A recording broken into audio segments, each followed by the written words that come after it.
What's up guys, it's Casey and welcome back to my channel. So today we are going to be talking about wash and goes, and I feel like wash and goes, even though it's supposed to be the easiest technique, because technically you're supposed to just like wash your hair and go, it turns out it is actually the hardest. And I feel like new naturals or people who have never done a wash and go before struggle with getting a pop in wash and go. I was definitely one of those people, so I just want to come on here and share some tips on how to get a pop in wash and go, some things that you should check off your list, and I will promise you your wash and go will come out popping. Okay, so before we even begin, you know what to do. Make sure you like, comment, subscribe to my channel if you haven't already, and turn on the notification bell so you're notified every single time I upload a new video. And let's go ahead and get started. So the tip number one I have for you guys is make sure your hair is drenched with water. So I've actually been doing my wash and goes in the shower lately if I'm not filming, and I've noticed that my wash and goes come out even better. But if I'm filming and I'm not in the shower, then I'll make sure I have a spray bottle on hand. If your hair is semi-dry, just a little dry, or completely dry, your wash and go will not come out popping because the product won't clump around your curls the way you need it to,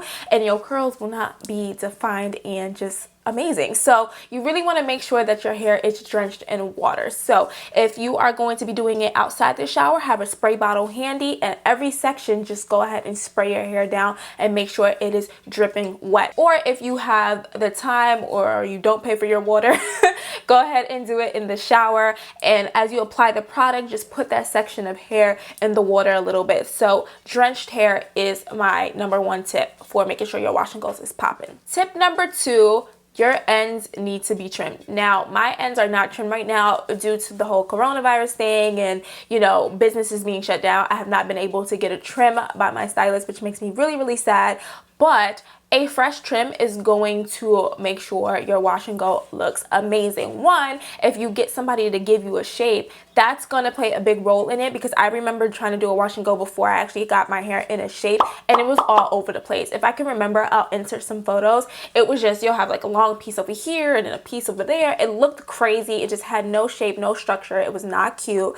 And also with a wash and go, when you're detangling your hair, it's just far easier to detangle when your ends are freshly trimmed. You're not going to have all that snagging and single strand knots, or fairy knots as some people like to call it. It'll just look so much nicer and cleaner if you have a good trim. So make sure your hair is nice and trimmed. And if you don't go to a stylist and you trim it yourself, you can do that too. I just recommend trimming your hair every 3 to 4 months. I wouldn't go longer than that without trimming, like me, unfortunately, and I wouldn't trim too often either, because then you're not going to retain your length. Tip number 3, make sure the products you're using for your wash and go are compatible with each other.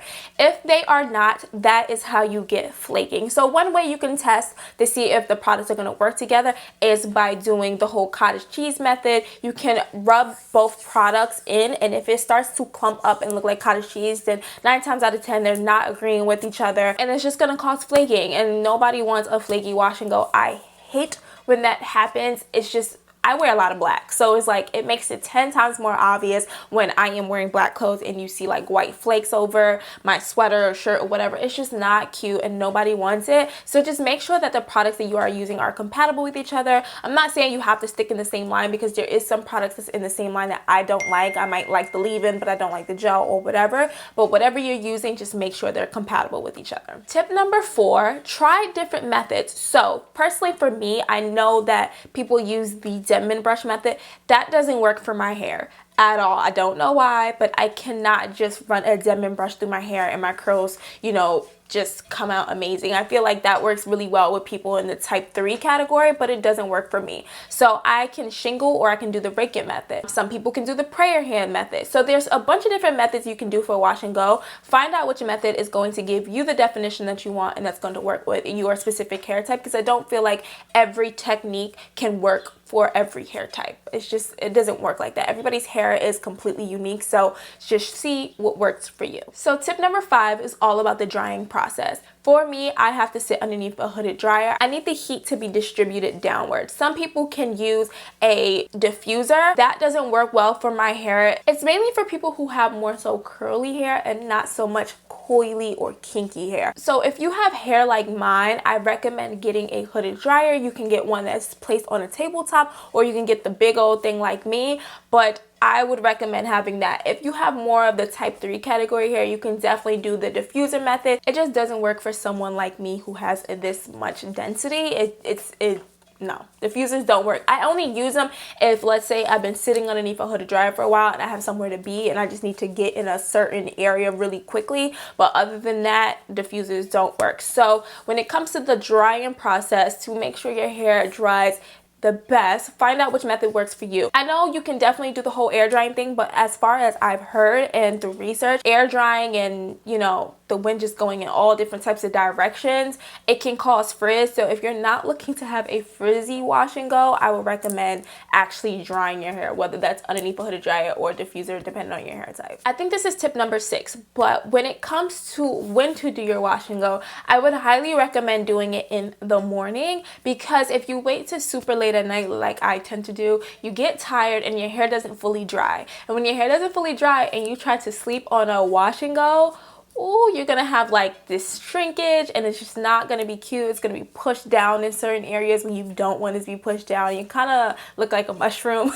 So I would recommend doing it as early in the day as possible, so that way you have all day to dry your hair and you don't have to worry about anything when you go to sleep. A good deep condition is also very important when it comes to a wash and go, because you want your hair to be nice and conditioned. When you are applying all these gels and just like hard crunchy things in your hair, you want your hair to be in the healthiest, softest, most moisturized state that you can get it in, because we tend to use a lot of gels for our wash and go. Like for this one, I am using Eco. It could be a little hard and it could be a little crunchy. So I like to make sure that I did a really good deep conditioning treatment before I do my wash and goes. And my final tip for getting a pop-in wash and go is use products that work for you. Products are not a one size fits all kind of thing. I know we all have our favorite YouTubers that we watch and we want to purchase everything that they use, but sometimes it can come out one way for them and a total other way for you. Whether that's because you guys have different porosities or different hair types or whatever, or maybe you used a little bit too much or she didn't use enough, or whatever the case might be.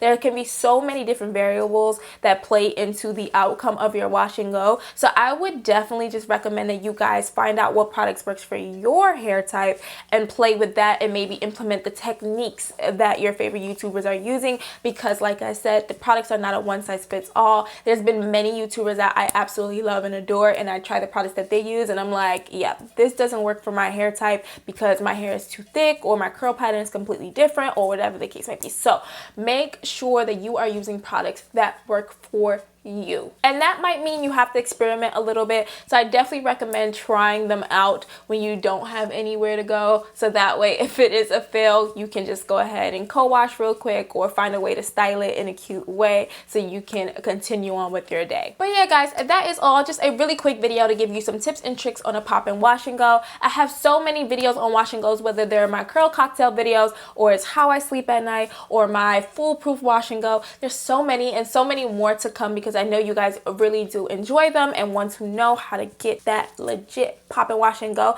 I might go ahead and do a updated foolproof wash and go video, because my last one, I did it last summer and I still use it, but I've kind of switched up the products a little bit. So I'll show you guys a more updated version. Just comment down below if you want to see that. And if you are a wash and go master, comment down below your favorite wash and go combo. I want to try it out and I'm sure it can help somebody else out who is reading the comments. And yeah guys, that is going to conclude this really fast video. I hope you did enjoy it. If you did, do not forget to give it a thumbs up, and I'll see you guys in the next one. Bye.